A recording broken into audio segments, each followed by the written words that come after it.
नमस्कार, मी मयुरा. स्वागत आहे तुमचं माझ्या चॅनलवर. चला तर आज आपण 2 प्रकारच्या चटण्या बघणार आहोत. पहिल्यांदा आपण शेंगदाण्याची चटणी बघूया. कढई ठेवून त्यात 1 चमचा तेल टाकलं आहे. त्यानंतर त्यात लसूण टाकला आहे 1 चमचा. तो परतून झाल्यानंतर ओली मिरची आहेत लाल, त्या मिक्सरमधून मस्त बारीक करून घेतल्या आहे. मीठ टाकून बारीक केल्या आहे त्यानंतर त्यात लसूण परतून झाल्यानंतर ती मिरची टाकून चांगली परतून घेतली. हे भाजलेले शेंगदाणे आहे, हे मिक्सरमधून जाडसर बारीक करून घेतले. त्यानंतर हे शेंगदाणे टाकल्यानंतर हे चांगले परतून घ्यायचे, त्यात चांगले मिक्स करून घ्यायचे. चांगले मिक्स झाल्यानंतर त्याला मस्त लालसर कलर येतो. बघा किती छान कलर आला आहे.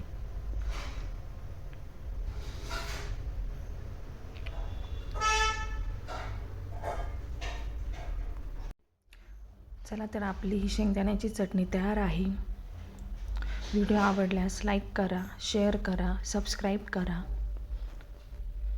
चला आता आपण दुसरी चटणी बघूया. आपण आता नांगीच्या पापडाची चटणी करणार आहोत. 4 नांगीचे पापड घेतले. ते 4 पापड आता तळून घेणार आहोत. तेल चांगलं गरम केल्यानंतर हे पापड तळायचे आहे. पटापट. हे घरचे पापड आहे, माझ्या मम्मीने केलेले. बघितलं किती छान पापड फुगत आहे. ती कढई छोटी झाली नाही तर अजून फुगला असता पापड.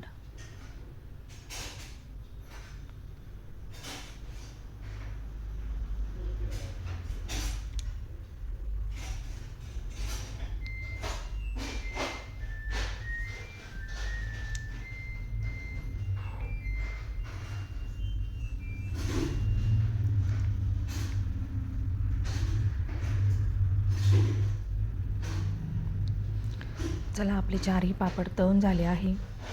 आता हे पापड थंड करून घेतल्यानंतर ते मस्त एका परातीत घेऊन चांगले बारीक करून घ्यायचे.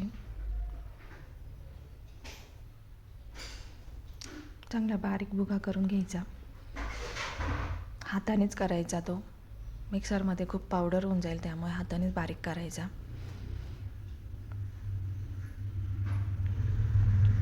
पापड चांगला बारीक झाल्यानंतर आपण त्यात काही मसाले टाकणार आहोत.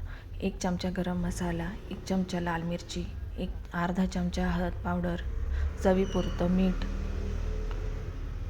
त्यानंतर हे पूर्ण मिक्स करून घ्यायचं. हातानेच मिक्स केलं तर आपली ही नागलीच्या पापडाची चटणी तयार झाली आहे. व्हिडिओ आवडल्यास कमेंट नक्की करा.